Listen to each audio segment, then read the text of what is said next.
హృత్పద్మ కర్ణికా మధ్య అంటే హృత్పద్మ కర్ణిక మధ్యలో ఉన్నటువంటి ఓ స్వామి హృత్పద్మ కర్ణికా మధ్య ఉమయా సహ శంకర ప్రవిశత్వ ఆగచ్చ ప్రవిశస్వ అత్ర పూజాగృహాణవత్కృత అని ఆవాహన చేయడం. ఇక్కడ ఆ మూర్తి యందు మన హృదయంలో ఉన్నటువంటి స్వామిని, దీని అద్వైత సిద్ధి పూజ అంటే జీవ పరమాత్మలు ఏకం చేసేటువంటి పూజ. అంటే జీవుడు వేరు పరమాత్మ వేరు అనేటువంటి భావం లేకుండా పూజ చేయాలి. దీన్ని నా హృదయంలో హృదయ కుహర మధ్య కర్ణికాయాం, హృదయ కుహర మధ్యలో అహం అహం అంటూ జీవుడు ఉంటాడు. ఆ జీవుడి యొక్క కళను అక్కడ మనం చేసేటువంటి ప్రతిమ యందు ఆవాహన చేయాలి. చేసి తన దేహం యొక్క ఆ కళ చేత పరివ్యాప్తమైనట్టుగా భావించు ధ్యానం చేయగలను. ప్రతిమాదయందు అదే కళను కూడా ఆవాహన చేయగలను. నిష్కపట బుద్ధితో, కపటం లేకుండా, స్వామి నాకే అన్ని కావాలి, వాడికి ఏముందు, వాడు నాశనం అయిపోవాలి అంటే అనేటువంటి స్వార్థ బుద్ధితో కాకుండా ఏ విధంగా చేయాలి భగవంతునికి పూజ అంటే పూజలో ఒక సంకల్పం కూడా ఉంటుంది. అంటే ధర్మజ్ఞాన అధర్మాకృత నిరసన ద్వారా విశ్వకళ్యాణ ప్రాప్తి సిద్ధ్యర్థం సర్వేషాం జనానాం బ్రాహ్మణాది సర్వవర్ణానాం, నేను చేసే పూజ విధంగానే చేస్తాను. బ్రాహ్మణ సర్వవర్ణానాం ధర్మాభ్యుదయ సిద్ధి ద్వారా సుఖేన జీవన సిద్ధ్యర్థం. ఈ విధంగా అంటే మన దేశం కొరకి, కేవలం మన స్వార్థం కొరకి కాకుండా దేశం కొరకి మన యొక్క సమాజం బాగుపడాలని మనం పూజ స్వామికి చేయాలి. నిష్కపట బుద్ధితో పాద్యము అర్ఘ్యము ఆచమనీయం మొదలగు స్నాన వస్త్ర విభూషణాది యథాశక్తి ఉపచారాలతో పూజించవలను. శక్తి ఉండేలా పచ్చగరుపు అగరవద్దు చంద్రముతో శుభప్రద పరిమళమైనటువంటి పుష్పముతో మంత్రపూర్వకంగా నిత్యం అర్చన చేయలను. విశేషించి విరివిగా ధూపదీపములతో నైవేద్యముతో నిరాజనతో ఆగమ శాస్త్రములు తెలుపబడిన విధంగా దశవావరణ పూజలు చేయవచ్చు. నిత్యము శ్రద్ధతోడ మాత్రమే సమస్త పదార్థములను నివేదన చేయగలను, అశ్రద్ధగా కాదు. పరమాత్మను నేను శ్రద్ధను మాత్రమే, అంటే వాడి యొక్క మనస్సు శ్రద్ధను మాత్రమే భుజించేవాళ్ళు, వాడికి శ్రద్ధను మాత్రమే పరిగణలోకి తీసుకుంది. అందుకనే భావనే ప్రధానం కదా. సౌవర్ణేన వరత్న ఖండ రచితే పాత్రే కృతం పాయసం భక్ష్యం పంచవిధం వయోదయుతం రంభాబలం పానకం శాకానామయుతం జలం రుచికరం కర్పూరఖండోజ్వలం తాంబూలం మనసా మయా విరచితం భక్త్యా ప్రభువు స్వీకురు. ఏమక్కర్లేదు, మనసుతో అన్ని సమర్పించకుండా సరిపోతుంది. నీ మనస్సుతో సమర్పించే స్వామి చూస్తాడు. నువ్వు ఎంత భక్తితో చేస్తున్నది మాత్రమే నేను చూస్తాను. ప్రయత్నపూర్వకంగా విధిపూర్వకంగా మంత్రకోవిదుడు మాత్రమే హవన చేయగలను. ఆగమములను బాగుగా ఎరిగినటువంటి బుద్ధిమంతుడు సాధకుడు అగస్త్య మహర్షి చెప్పిన విధముగా హోమకుండము నిర్మించి గురుపదిష్టము మూల మంత్రముతో గాని ఋషు సూక్తముతో గాని హోమం చేయవలేను. అలా కాకుండా అగ్ని ఉపాసకులైనటువంటి ధీమంతుడు ఔపాసనాగ్నియందు లౌకికాగ్నియందు గాని చెరువును హవిస్సును సమర్పించుతూ హోమం చేయవలేను. హోమం చేయనప్పుడు యాజకుడు హోమాగ్నియందు యజ్ఞపురుషుడి రూపములో సప్తకాంచన వర్ణుడు దివ్యావరణ భూషుడు పరమాత్మ సదా ధ్యానించగలను. అంటే యజ్ఞం చేసేటప్పుడు యజ్ఞపురుషుడి రూపంలో మనం ధ్యానించాలి.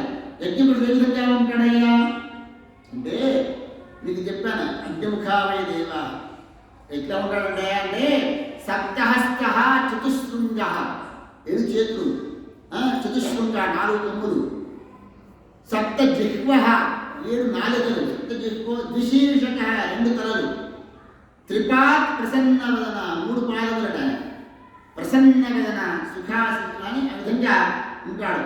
ధ్యానించలేను. పార్శ్వదులు బలిహరణి హోమశేషము పూర్తిగా ఉంచవలేను. అనంతరం మౌనము వహించి నన్ను ధ్యానించవలేను. ఎప్పుడైనా పూజ చేసిన తర్వాత కాసేపు మౌనంతో ధ్యానం చేయాలి. ఎంతసేపు వీలవుతుంది అంతసేపు, 5 నిమిషాల 10 నిమిషాల ఆ రూపాన్ని, భగవంతుడి యొక్క స్వరూపం మనం అథాంగ పూజ చేస్తాం కదా.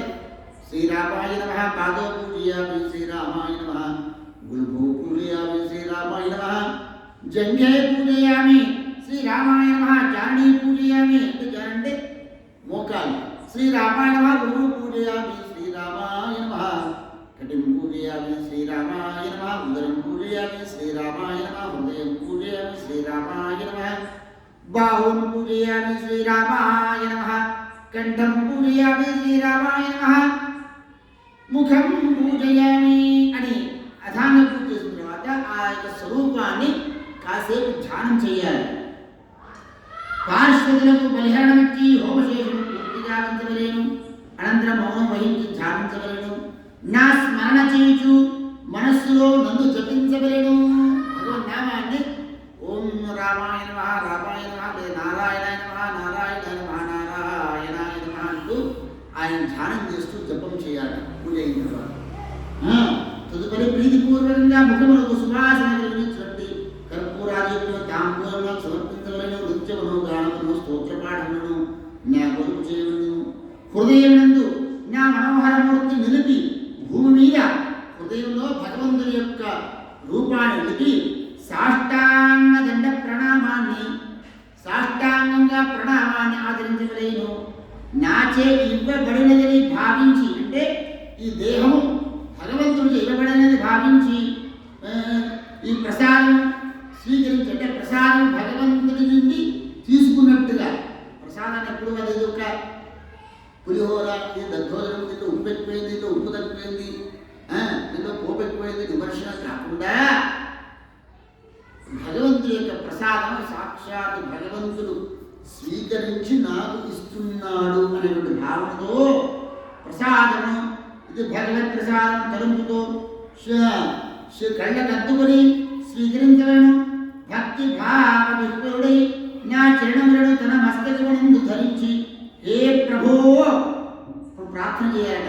తర్వాత హే ప్రభో ఈ భయంకరమైన సంసారం నుండి నన్ను రక్షింపుము అని పలికి నాకు నమస్కరించలను.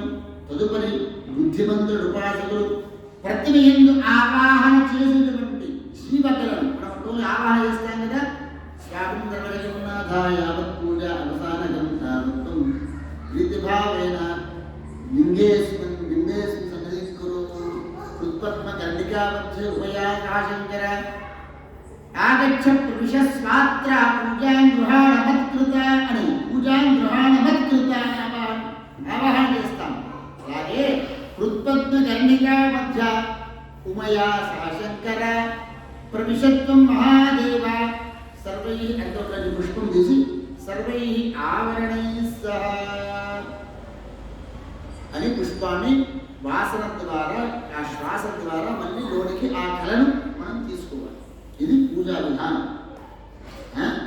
ఆ స్వామికి మనం పూజ చేయాలని ఎప్పుడైనా కూడా అక్కడ ఉన్న పుష్పాన్ని ఒకసారి వాసన చేయాలి. చూసి తర్వాత ఆడవాళ్ళ పెట్టుకోవచ్చు. ఆ విధంగా జీవగణం అది నాయందే ప్రవేశించడది భావించుచు విసర్జన చేయవలేను.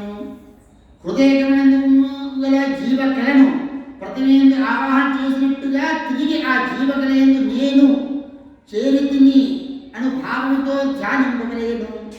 ఇలా వివరించిన ప్రకారంగా యథావిధిగా నన్ను పూజించిన ఎడల నా అనుగ్రహము చేత ఐహిక ఆముష్మిక సుఖములు సుఖ సిద్ధిని అంటే ఇహమున సుఖ సంపదను పొంది మానవుడు పొంది చివరికి నా భక్తుడై నన్నే ప్రతిదినం పూజించిన నిస్సంశయంగా నా యొక్క సారూప్య మోక్షమును పొందును. ఇది అత్యంత రహస్యమైనది, ఉత్కృష్టమైనది, పావనము, ఇది పురాతనమైనది, నాచే స్వయంగా వివరింపబడినది. దీనిని నిరంతరం పఠించను అంటే ఈ సర్గను రామాయణంలో ఉన్నటువంటి ఈ సర్గను రోజు పఠించను లేక విన్నను అది నిస్సంశయముగా సర్వ విధముల ఉపచారముల పూజ వలన లభించు ఫలమును పొందును. దీంట్లో ఎటువంటి సందేహము లేదు. పఠేత్ యగస్ర యది వా శృణోతి యః స సర్వ పూజం ఫలభాన్న సంశయ ఫలభాత్ न संशयः एवं परात्मा श्रीरामः क्रियायोगमनुत्तमः पृष्टः प्राह सभक्ताय शेषांशाय महात्मने. ఇది తేలికే కదా, అన్ని పూజలు సమకూర్చుకుని పారాయణం చేస్తే సరిపోతుంది కదా. ఈ విధంగా పరమాత్మ శ్రీరాముడు అత్యుత్తమ క్రియాయోగమును గురించి ప్రశ్నింపబడి మహాత్ములను శేషాంశ సంభూతులకు అగు తన భక్తుడు లక్ష్మణుడు చక్కగా వివరించి చెప్పినాడు. తర్వాత మాయా ప్రభావము మళ్ళీ ప్రభావం అవలంబించి, అంటే మాయా ప్రభావం అవలంబించినటువంటి వాడే సాధారణ మానవుని వలె రాముడు కూడా మళ్ళీ దీక్షిస్తూ ఉన్నాడు. సీతా సీతాను పలుకుతూ ఉండి రాత్రి అంతా గడిపినాట. కానీ అతనికి ఎంత మాత్రం నిద్ర వచ్చేది కాదు. ఈ సమయంలో కిష్కింధా నగరమున బుద్ధిమంతుడు అయినటువంటి హనుమంతుడు కపినాయకుడు సుగ్రీవుని యొక్క ఏకాంతమును సందర్శించి ఈ విధంగా చెప్తూ ఉన్నాడట. హనుమంతుడు సుగ్రీవునితో, రాజా వినుము, నీకు హితము కలిగించి ఉత్తమమైన మాటను చెప్పేదను చూడుము. ఇంతకుముందే రాముడు నీకు అత్యంత ఉత్తమము ఉపకారం చేసి ఉండను. కానీ బహుశా ఆ విషయం నీవు కృతజ్ఞుని వలె మరిచిపోయినట్టుగా నాకు అనిపిస్తా ఉన్నది. నీ కొరకే త్రిలోకములందున ప్రసిద్ధి చెక్కిన వాలి రణమున చంపబడినది. సువిశాలము ససంపదము కపి సామ్రాజ్యమును నీవు ప్రతిష్ఠింపబడితివి. నీకు పరమ దుర్లభమగున్నది పొందగలిగితివి. ఈ కార్యము సంభవించుటకు మూలకారకుడైన బుద్ధిశాలియకు ఆ రాముడు తన తమ్ముడితో పర్వతాగ్రం నివసించి ఉన్నాడు. అతడు జరుగవలసిన కార్య గరిమను దృష్టిలో ఉంచుకొని నీవు నీ రాక కోసమే ఎదురు చూస్తూ ఉన్నాడు. నీవు మాత్రం వానర బుద్ధిని వదిలిపెట్టడం లేదు, స్త్రీ భోగ లాలసత్వమును వదిలిపెట్టడం లేదు, సీతాన్వేషణం చేయదు అనేటువంటి నీవు ప్రతినపుని ఏ ప్రయత్నం కూడా చేయడం లేదు. నీవు కృతజ్ఞుడు వాలి వలె నీవు కూడా చంపబడుతావు అని చెప్పిన హనుమంతుడి మాటలు విని సుగ్రీవుడు ఒక్కసారి భయం పొందినాడు. భయం పొంది ఆంజనేయ స్వామి విధంగా ఉంటున్నాడు. హనుమా, నీవు చెప్పిన మాట అందుకు సత్యమే. అందుకని వెంటనే ఒక పని చేయు. నీవు నా ఆజ్ఞగా శీఘ్రముగా 10,000 మంది వానర వీరులను తీసుకుని దశ అన్ని చోట్ల అంటే 10 దిక్కులా పంపించు వానర వీరులను 10,000 మందిని. సప్తద్వీపుల యందు అంటే సప్తద్వీపాల యందు ఎక్కడెక్కడ సమస్త వానర సమూహం ఉన్నదో వారందరినీ ఇక్కడ రప్పించు. వానర సైన్యానంతా కూడా ఎక్కడ ఉన్నారో అక్కడందరినీ రప్పించబడు. అందరూ కూడా కేవలం పక్షము రోజుల లోపల రావాలి. దీనిలో 10,000 మంది. లేకపోతే పక్షం దాటి వచ్చిన వాడు ఎవరైనా సరే నేను నిస్సంశయంగా వాడిని చంపేద్దును అని చెప్పి అన్నాడు. అప్పుడు హనుమంతుడు ఆజ్ఞాపించినాడు హనుమంతుడిని. సుగ్రీవుడు మరలా ఇంటికి పోయినాడు.